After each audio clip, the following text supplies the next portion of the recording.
რას დავიდი, იმაზე რაც ვაკეთებ და იმაზე მოკლედ დროში.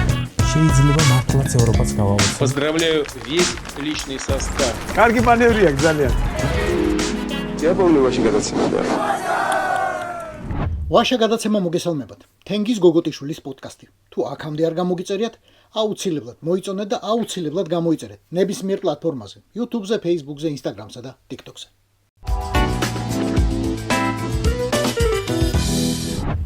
ამდენი სერიოზულობით გავგიჟდებით.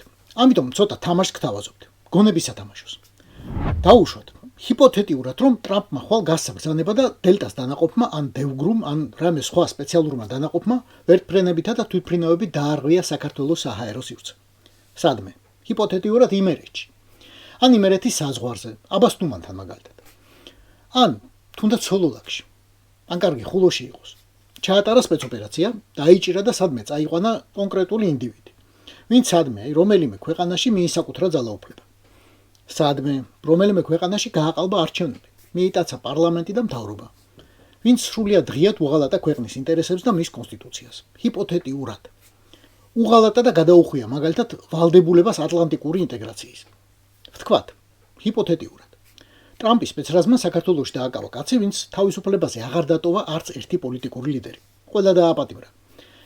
ან ქვეყნიდან გააქცია. ვთქვათ, ჰიპოთეტიურად ტრამპმა საქართველოში დააპატიმრა იმე უზურპატორი, ვინც ქვეყანაში არ დატოვა არც სიტყვის თავისუფლება, არც გამოხატვის თავისუფლება, არც სინდისის თავისუფლება, არც არანაირი სხვა უფლება ან თავისუფლება. ვინც ადამიანებს ციხეში უშვებს Facebook-ის პოსტებისა და ქუჩაში დგომის გამო. ვთქვათ, ჰიპოთეტიურად. ტრამპმა საქართველოში დააპატიმრა ადამიანი, ვინც ქვეყანას მოუკლა საგარეო პერსპექტივა და თავად ტრამპი მერე Deep State-ის აგენტად ოფიციალურად გამოაცხადა. ვთქვათ, ჰიპოთეტიურად. ტრამპმა საქართველოში დააპატიმრა ადამიანი, ვინც აგზალა ოპოზიცია და აგზალა მხოლოდ იმიტომ, რომ ამ ოპოზიციის ლიდერებმა მტრისთვის წინააღმდეგობის გაწევა გაბედეს მაშინ, როდესაც ხელისუფლებაში იყვნენ. ბუდესხაც. ვთქვათ, ჰიპოთეტიურად. ტრამპმა საქართველოში დააპატიმრა ადამიანი, ვინც ჯიბეში ჩაისვა მართლმსაჯულების მთელი სისტემა, ვინც გამუდმებულ საინფორმაციო ტერორში აცხოვრებს საკუთარ მოქალაქეებს, ვინც იღებს საგანგებო კანონებს მხოლოდ იმისთვის, რომ პერსონალურად გამდიდრდეს. გადასახადები არ გადაიხადოს და საეჭვო დაგროველი ქონება გაათეთროს. ვთქვათ, ჰიპოთეტიურად. ტრამპმა საქართველოში დააპატიმრა ადამიანი, ვისი მოქმედებაც და პოლიტიკური აქტიურობაც მხოლოდ და მხოლოდ რუსეთის ინტერესებს შეესაბამება. ვთქვათ, ჰიპოთეტიურად. ტრამპმა საქართველოში დააპატიმრა ადამიანი, ვინც ხელს უწყობს და მდიდრდება ევროპული და ამერიკული სანქციების გვერდისავლაში რუსეთის დახმარებით. ვთქვათ, ჰიპოთეტიურად. ტრამპმა საქართველოში დააპატიმრა ისეთი ადამიანი, ვინც გაუფუჭა საქართველოს ურთიერთობა ყველა მეზობელთან გარდა რუსეთისა. ვთქვათ, ჰიპოთეტიურად. ტრამპმა საქართველოში დააპატიმრა ადამიანი, ვინც ღიად მეგობრობს ტერორისტულ რეჟიმებთან. ამ რეჟიმების მხარდაჭერილ შეერაღებულ დაჯგუფებებთან, როგორც არის ჰეზბოლა, ჰამასი, დაეში, ვიღაც სხვები. ვთქვათ, ჰიპოთეტიურად. ტრამპმა საქართველოში დააპატიმრა ადამიანი, ვინც ბინძურ თამაშებს თამაშობს ისეთ ტერორისტებთან, როგორც არის მაგალითად ჩატაევი. გაჰყავს საზღვარზე, მერე შემოხავს, მერე თავადვე კლავს. ვთქვათ, ჰიპოთეტიურად. ტრამპმა საქართველოში დააპატიმრა ადამიანი, ვისაც სხვა უამრავი ცოდვა მიუძღვის საქართველოს დღევანდელი თუ მომავალი თაობების წინაშე.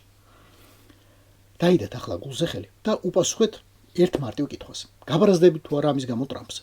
მე პირადად ვამბობ, რომ არ გავბრაზდები. თუ ვთქვათ, ჰიპოთეტიურად. ტრამპმა განახორციელა უზუსტესი სპეციალური ოპერაცია საქართველოში და ეს კაცი, აი ეს ფურუნკული მოაშორა ქვეყანას. მე პირადად ტრამპის ხატს დავიკიდებ საძინებელში. ამის საჯარო პირობას ვდებ. ხო და თქვენ რას ნერვიულობთ? დაიჭირა ეს ფურუნკული მადურო, კარგი უქნია, წაათრია, კიდევ უკეთესი. ვენესუელელებს უხარიათ გადასარევი. ამოისუნთქა ქვეყანამ ფანტასტიკური, დიდებული და თქვენ რატომ ნერვიულობთ? მადლობა უთხარით, რომ ითამაშა მსოფლიო პოლიციის როლი და ცუდკაც დაადო ბურკილები.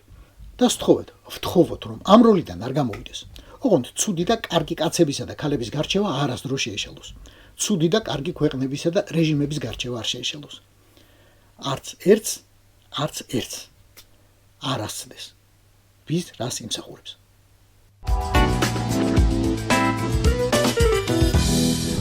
რატომ ყვარობენ პროჭორილელები თან ერეკლე მეორეს და თან სპარსელებს? საკუთარ თავს ხედავენ აიათოლებში და იმიტომ. ირანი 50 წლის წინანდელი თუ დღევანდელი ძალიან კარგი მაგალითია, როგორ შეიძლება გაადეგენერატო უძველესი კულტურის ერი. როგორ შეიძლება მომავლის შიშით შთააგონო, რომ წარსულში დაბრუნება სჯობს. ახლა ხომ არავინ არ შემედავება, რომ ირანული კულტურა მართლა ძველია და ბოდიშ მომითხოვია ქართულზე ძველიც კი. ეს ძველი ხალხი ზუსტად ამ ძველი კულტურის, ტრადიციული ფასეულობების, რაღაც ტრადიციული რელიგიურობის დაცვის ლოზუნგით გამოათაყვანეს და ჩააბეს ბრძოლაში ვითომ ამ ყველაფრის მთავარ მტერთან დასავლეთთან. ირანში პრინციპში ამას სიონიზმის გამოცხადებული საფრთხეც ემატება, მაგრამ საბოლოო ჯამში არაფერი იცვლება. ბორო ძალებს, გარე ძალებს, ასე წაიკითხეთ, Deep States სურს რომ წაართვას ირანელებს ირანელობა, დაავიწყოს წარსული, ტექნოლოგიები ჩაანაცვლოს სულიერება, მოხიბლოს თავისი სიმდიდრითა და დემოკრატიით. გაუჩინოს და ჩაუნერგოს ოცნება ცხოვრების წესზე, რომელიც ირანისთვის სრულიად უცხოა. სად იყო შექსპირი ჩვენი ფირდოუსი რომ შაჰნამეს წერდა. რა ბაირონი, როდესაც ომარ ხაიამი ყავდა. რანი იქნებოდნენ მათი აინშტაინები და ნიუტონები ჩვენ რომ ალგებრა არ გვეჩუქებინა. განარჩენ არ ვიყავით რომაელებს რომ კუდით გვავასრულინეთ. ჩვენი მამაპაპა არ ფლობდა ნახევარ აზიაზე, ბალკანეთსა და ჩრდილო აფრიკას. ახლა განაეგენი ტყუილია.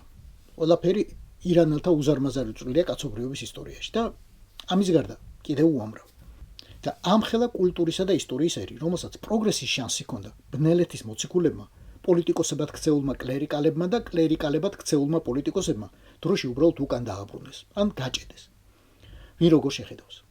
შეურიგებლობით გარე სამყაროსთან, შეურიგებლობით საკუთარ პერსპექტივასთან, შეურიგებლობით ადამიანის უფლებებთან, შეურიგებლობით სამართლიან სასამართლოსთან, შეურიგებლობით სიტყვისა და გამოხატვის თავისუფლებასთან, რელიგიურ ფანატიზმთან შეზავებული გულში მჯიღისცემის დასაწყისი ყველგან მსგავსია.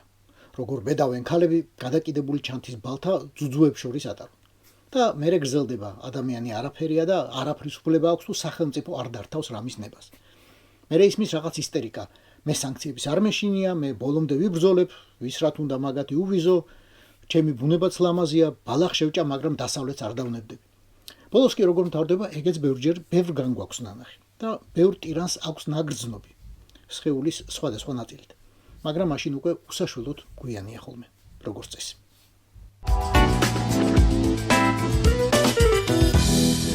ვინც აწითქოს ქოცი არაეფექტური მართველიაო, დებილი მენეჯერიო, მიზნების ამორჩევა არ იცისო, პოპულისტიო, ვერც ერთი დაპირება ვერ შეასრულა 2011 წლიდანო, იმას გული გაუპოს დანამა. თქვა კაცმა, ძალიან მაღალი ფასებია ქვეყანაში და უნდა დავწიოთ. და თქვენ რა ქენით? დაიწყეთ ღლიცინი, რის დამწევები ხართ, რა გესმით ბაზრის წესების, ტერმინ ფასნამაც არასწორად იყენებთო, ეკონომიკა რუსეთში გამდიდრებული ფარცულშიკისგან გაქვთ ნასწავლიო. და შედეგი რა მივიღეთ? პირველი შედეგი.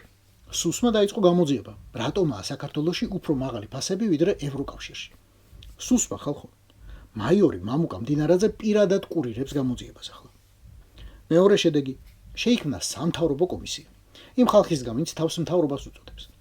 სამთავრობო კომისია შეისწავლის სუსის მასალებს და იფიქრებს მერე როგორ უშველოს ამ საქმეს. და შედეგი მესამე, დეზერტირების ბაზარში უკვე გაიაფთა გოჭი და ინდაური. საცხობებში კი გაქრა რიგი თონის პურზე. და ეს მოხდა სულ რამდენიმე დღეში. მას შემდეგ რაც ირაკლი კობახიძემ ხმა აღიმაგლა კარტელური გარიგებებისა და მარკეტინგული ფაშიზმის წინააღმდეგ. ახლა თქვენ თუ რადიკალური ოპოზიცია ხართ მაინც და მაინც, უღმერთო და უსამშობლო და Deep State-ის შტაბ-კვარტირიდან იმართებით. რა თქმა უნდა იტყვით, ჩაიარა ახალმა წელმა და მოთხოვნა დაეცა. ამიტომ შემცირდა ფასები გოჭსა და ინდაურზეო. მაგრამ თქვენ არ ითვლებთ. თქვენ არ გინდა დანახვა. ვისაც უნდა ის ხედავს მთავრობის ზრუნვას. იმისთვის გოჭი და ინდაური კობახიძემ გააიაფა. თონის რიგები კი მდინარაძემ აღმოფხვრა მთლიანად. ოღონდ მერე რას იტყვით, სხვა ყველა პროდუქტზე მართლა რომ განახევრდება ფასები. კი, განახევრდება. რა კი პირობა დადეს, ესე იგი გუნდს აქვს მწყობრი ხედვა და გეგმა. და მე უკვე დღეს შემიძლია გითხრათ რა გაიაფდება პირველი. გაინტერესებთ? მოემზადეთ. ექსკლუზივი ფაშა გადაცემის მაყურებლისთვის. ინსაიდერული, კულუარული და სენსაციური ინფორმაცია პირველად ჩემს ეთერში. საგანგებო თქვენთვის. პირველი რაც უახლოეს თვეებში გაიაფდება, იქნება იონჯა. როცა მოვა გაზაფხულზე და აცე ვირება. აცე.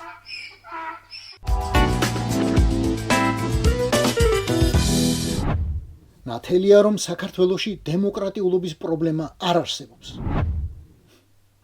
რა უნდა ვთქვა? მე ვეთანხმები ბატონ შათელიშვილს. ესე იგი ვეთანხმები მის სულიერ შვილს, ბორის გრიგორის ძეს. საქართველოში დემოკრატიულობის პრობლემა არ არსებობს. რადგან ასეთი ცნება საერთოდ აღარ არსებობს. განა იუპიტერზე შეიძლება იდგეს საარჩევნო სიების პრობლემა. ევერესტზე შეიძლება იდგეს უხარისხო ასფალტის პრობლემა, ან მარსზე ელექტროენერგიის გამრიცხველიანების პრობლემა, ან მარიანის ღრმულში ფრინველების გამოზამთრების პრობლემა, ან ვიცი, სატურნის რგოლებს შორის მეტროს ამოქმედების პრობლემა, ან საჰარის უდაბნოში გაუმართავი კანალიზაციის პრობლემა, ან რუსეთში ალკოჰოლიკების რაოდენობის სიმცირის პრობლემა, ან ვიცი, მთვარეზე ღორის გრიპის გავრცელების პრობლემა, ან ენდემური ჭორვილური სირაქლემების პოპულაციის გადარჩენის პრობლემა. ან მიხეილ ყაველაშვილის კაბინეტის კედლებზე უნივერსიტეტების დიპლომების ჩამოკიდებისა და განაწილების პრობლემა. ან ფოთში კოღოების დეფიციტის პრობლემა. ან ბერას უკვდავი ხელოვნების დამფასებელთა რაოდენობრივი სიმცირის პრობლემა. ან ქართულ ოცნებაში რუსის აგენტებისა და მათი მონების ნაკლებობის პრობლემა. არა მეთქი.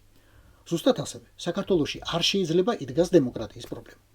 ესე იგი, არ შეიძლება და მორჩა. და ის ეგ საერთოდ რა არის ეგ დემოკრატია? რაღაცა ვეღარ ვიხსენებ. ეს იყო ვაშა გადაცემა, თენგიზ გოგოტიშვილის პოდკასტი. გვიყურეთ, მოგვიწონეთ და გამოგვიწერეთ ყველა პლატფორმაზე: YouTube-ზე, Facebook-ზე, Instagram-სა და TikTok-ზე. რას დავიდით? იმაზე რაც ვაკეთებ და იმაზე მოკლედ დროშა. შეიძლება მართლაც ევროპაც გავაოცო. Поздравляю весь личный состав. კარგი მანევრია ძალიან. Я помню очень гадаться.